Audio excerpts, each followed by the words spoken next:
Bonjour, bienvenue à notre balado. Je m'appelle Camille et je suis avec Absan et Bianca et les trois on a eu la chance d'aller au voyage de Manawan à l'automne dernier.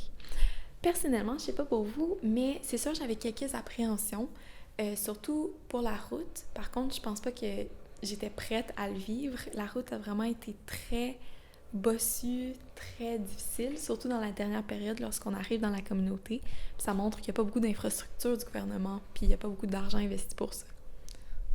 Moi, je dirais le fait qu'on était loin de notre famille, le manque de réseau, etc. Pour commencer, moi, qu'est-ce qui m'a vraiment surpris, c'est comment les gens ils étaient vraiment gentils, vraiment accueillants. On se sentait vraiment confortable avec les personnes à Manawan. La première chose qu'on a fait avec notre guide Réginal, on est allé dans une église et c'était vraiment magnifique. Ils ont vraiment comme repris leur religion de leur façon. Quand on est rentré, c'était vraiment comme décoré dans leur façon, dans leur culture. Il y avait des canaux, il y avait de l'artisanal. Dans le bois, il y avait mis comme les 6 saisons. C'était vraiment des peintures. C'était vraiment beau à voir. Et quelque chose qui m'a vraiment touchée, c'était à la fin de notre visite. Réginal a parlé d'une expérience touchante qui est arrivée dans sa famille. Sa nièce de 9 ans, malheureusement, elle a commis un suicide qui m'a vraiment bouleversée d'entendre ça. Ça m'a vraiment touchée. Et après ça, pour que la communauté se remette ensemble, il a organisé un powwow pour que le monde il puisse être ensemble, justement. Et c'est pour ça que moi, dans la partie du projet, je vais parler de l'identité de la santé mentale parce que je pense que c'est un enjeu qui est vraiment important. Puis Réginald a aussi été très ouvert avec nous, puis il nous a aussi parlé du fait que lui-même a été en pensionnat. Puis juste le fait qu'il soit capable de nous en parler, ça montre non seulement une grande résilience personnelle, il a dû faire beaucoup de cheminement, mais c'est une résilience de toute la communauté aussi, de pouvoir l'avouer, puis de passer à la prochaine étape vers la guérison. Moi, j'aurais juste une petite chose à rajouter du fait qu'il a aussi partagé la mort de Joyce Echequan. Il n'y a pas longtemps, elle a été victime de racisme systémique, qui est super désolant. Le manque de respect qu'elle a dû faire face au dernier moment. Une chance qu'elle a pu être en direct à ce moment-là sur les plateformes comme Facebook, etc. Parce que ça nous a permis justement de voir de raviver aussi les consciences de certains et certaines qui ont manqué un peu, là. On voit par contre par rapport à ça, moi personnellement j'ai observé vraiment un bel esprit de communauté là-bas. Puis on voit que justement, malgré qu'il y ait des événements tragiques qui se passent comme justement avec Joyce, puis la nièce de Réginald, il y a quand même la volonté de se rassembler puis s'entraider. Puis, entre autres, il y a le projet de l'île de Matacan pour retourner vers les traditions. Ouais, c'est ça. On a pris un bateau, puis on est arrivé sur l'île, puis il y avait comme un petit chalet où ils faisaient la cuisine, la nourriture. Puis j'ai observé, il y avait des pamphlets qu'on pouvait regarder. Puis c'était rapport à un camp d'été qu'ils font avec les jeunes de Manawan, qui est vraiment une belle idée pour se reconnecter à leur identité, pour apprendre les traditions, les coutumes. Il y avait aussi l'opportunité d'apprendre les connaissances des aînés, d'apprendre les contes, les histoires.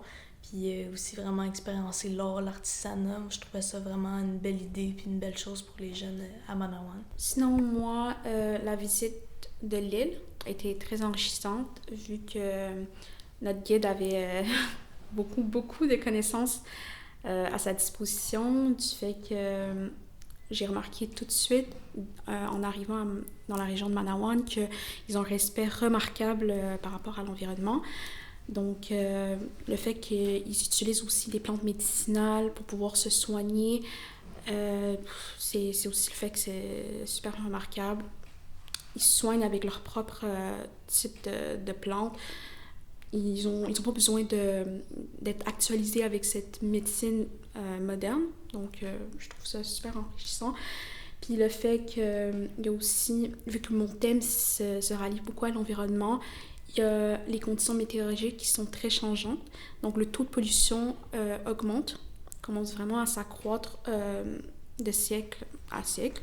Donc, il y a les inondations, il y a les feux de forêt, etc., la déforestation qui pourrait même nuire à notre santé, notre éco-santé, puisque justement, nous avons besoin d'oxygène, des arbres pour vivre. Donc, c'est ça. Puis, Il y a aussi le fait que le cycle des saisons, ils ont 6 saisons. Il y a le pré-printemps, selon mes recherches. Il y a le printemps, l'été, l'automne, le pré-hiver, puis l'hiver.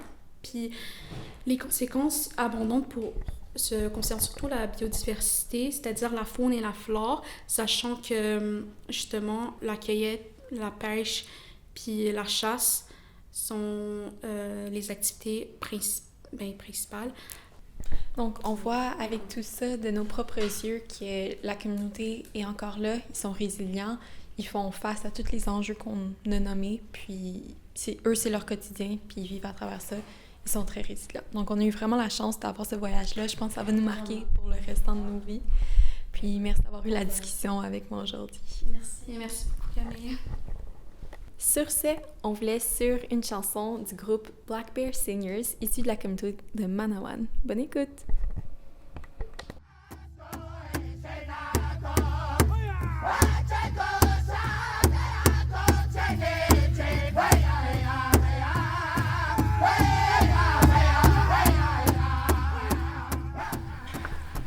Donc, bonjour Déby.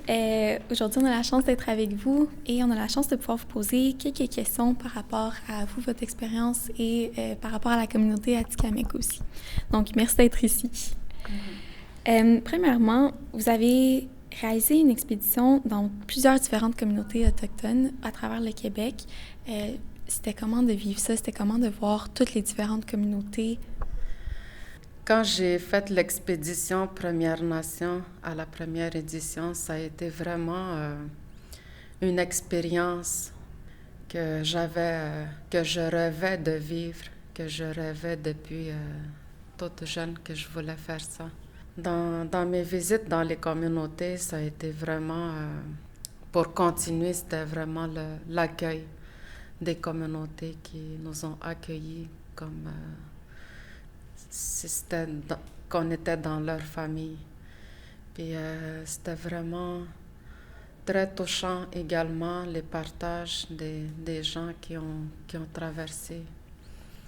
Puis des histoires aussi, ce qui s'est passé, parce que pour moi, faire l'expédition, c'était vraiment pour honorer les femmes qui ont été assassinées, des femmes disparues, puis aussi des enfants qui n'ont jamais pu rentrer. Puis je le faisais également pour mes parents, pour mon père. Est-ce que vous êtes à l'aise de partager c'est quoi les enjeux qui sont similaires? Est-ce qu'il y a eu des choses que vous avez remarquées que ça vous a fait penser à votre communauté à la maison? Oui. Il y avait beaucoup des taux de suicide dans les communautés. Puis c'est ça qui m'a tellement venu me chercher, parce que dans la nation Atikamekw, dans ma communauté, il y a eu beaucoup de suicides. Puis dernièrement aussi, dans la communauté d'Obidjouan, il y a eu le taux de suicide qui a tellement augmenté que c'était vraiment alarmant. De quoi qu'on vit, c'est quoi les problèmes. C'est vraiment de trouver des solutions également, d'aller chercher les jeunes, d'aller les prendre la main, de les aider à surmonter. Parce que chaque individu, chaque personne a passé par là. J'ai passé par là aussi. J'ai perdu une sœur par suicide, puis je sais c'est quoi la douleur. Tu sais, j'avais cette compassion-là envers les autres nations également. Des problèmes d'alcool, des problèmes de drogue. Puis ça a beaucoup affecté les gens durant le temps de COVID, durant l'épidémie, le temps de COVID, parce que on était quasiment enfermés dans nos communautés. Puis durant tous ces temps-là, c'était des problèmes de santé mentale qui a comme augmenté. Aujourd'hui, on est en train de travailler sur la guérison communautaire, et je crois que dans toutes les autres communautés, c'est ça aussi qu'ils sont en train de faire. Puis aussi d'aller plus vers la culture, d'aller chercher tous ces apprentissages auxquels qu'on a presque perdu. Puis aussi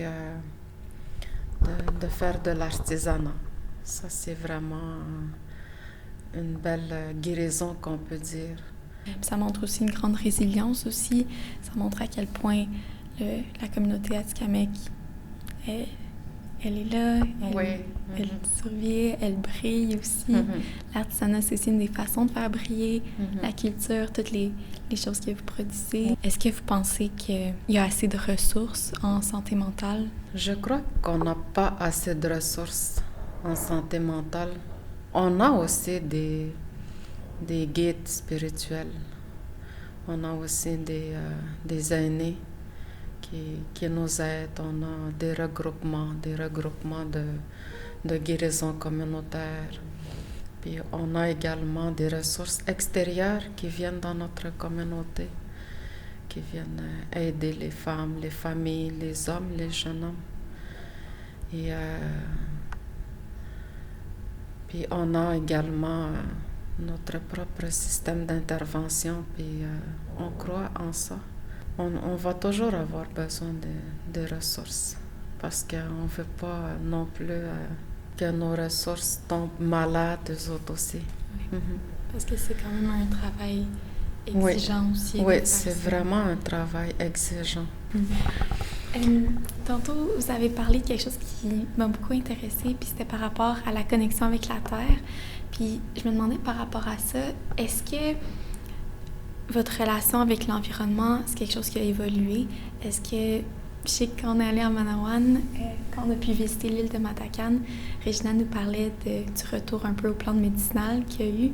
Est-ce que c'est quelque chose que vous observez dans la communauté? Oui, parce que on fait beaucoup des cérémonies, des rites de passage, puis avec notre saison, nous, parce que nous, la nation Atikamekw, on a 6 saisons Atikamekw, puis c'est avec les 6 saisons qu'on a toutes les activités qu'il y a par rapport aux animaux et aussi aux plantes médicinales, aux arbres, comme ces temps-ci, c'est le sirop d'érable. Tu sais, on a beaucoup des familles qui retournent en territoire pour faire le temps des sucres. Puis également des prélèvements comme le chaga. Le chaga, c'est une plante médicinale qui a des super pouvoirs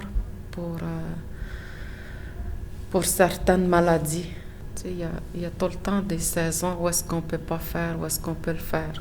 Donc ça dépend vraiment de la terre, de la nature.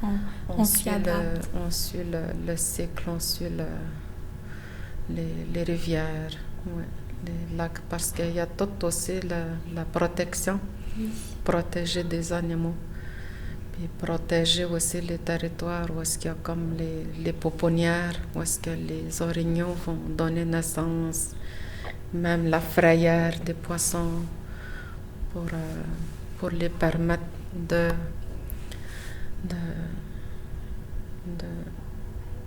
Est-ce que c'est un travail plus difficile avec le réchauffement climatique? Est-ce que vous avez remarqué des impacts par rapport à ça? Oui, on a beaucoup d'impact par rapport au réchauffement climatique. Et il y a aussi les feux de forêt. Les feux de forêt qui nous ont tellement touchés, même dans d'autres nations. Tu sais, quand j'ai fait l'expédition, on a vu beaucoup de territoires que c'était vraiment triste de voir. Mais comme nos grands-parents ils nous ont toujours dit, il y a toujours une autre naissance, il y a toujours un renouveau. Ils nous disaient souvent qu'il fallait quand même accepter, même si ça fait mal. On regarde également aujourd'hui, parce que l'année dernière, il y a eu beaucoup de feux de forêt. À un moment donné, on voyait dans les nouvelles qu'il y avait un pyromane qui traînait dans nos territoires, que c'était lui qui mettait le feu. Et à un moment donné, ça se disait que c'était des grosses industries minières qui envoyaient ça. Et c'est une forme de violence qu'on nous fait par rapport à notre identité. Parce que nous, on n'a jamais cédé notre territoire, on ne l'a jamais vendu, on ne l'a jamais échangé. Ça donne un impact également à ça, à réfléchir que c'est quoi qu'on veut nous arracher. Tu sais, on nous a arraché de nos enfants, puis aujourd'hui, ils veulent arracher la terre des enfants. Je pense qu'il y a eu une violation parce que des territoires où est-ce qu'ils ont été coupés, ils n'ont jamais eu la permission, ni même demandé s'ils pouvaient couper, mettons. Puis ils l'ont fait quand même. Ils l'ont fait quand même. Puis ils s'envoient la balle avec les ministres.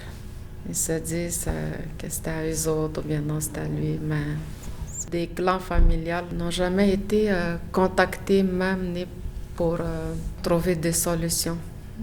Selon vous, ça serait quoi la meilleure façon pour les Allochtones de pouvoir aider? Déjà là, comme vous nous aider. Vous êtes une génération que vous êtes intéressés par notre culture, par notre identité, par notre nation. Puis c'est vraiment de véhiculer c'est quoi nos valeurs, notre culture, puis même seulement de s'échanger, c'est beaucoup. Puis moi, je souhaite la bienvenue aux Allochtones dans notre territoire. Merci beaucoup pour la générosité des réponses que vous nous avez données. Merci beaucoup de prendre le temps avec nous pour l'entrevue, c'est vraiment apprécié. Puis merci de nous avoir donné toutes ces connaissances-là, vraiment touchantes. Merci beaucoup, Debbie. Miigwech, merci à vous. Miigwech.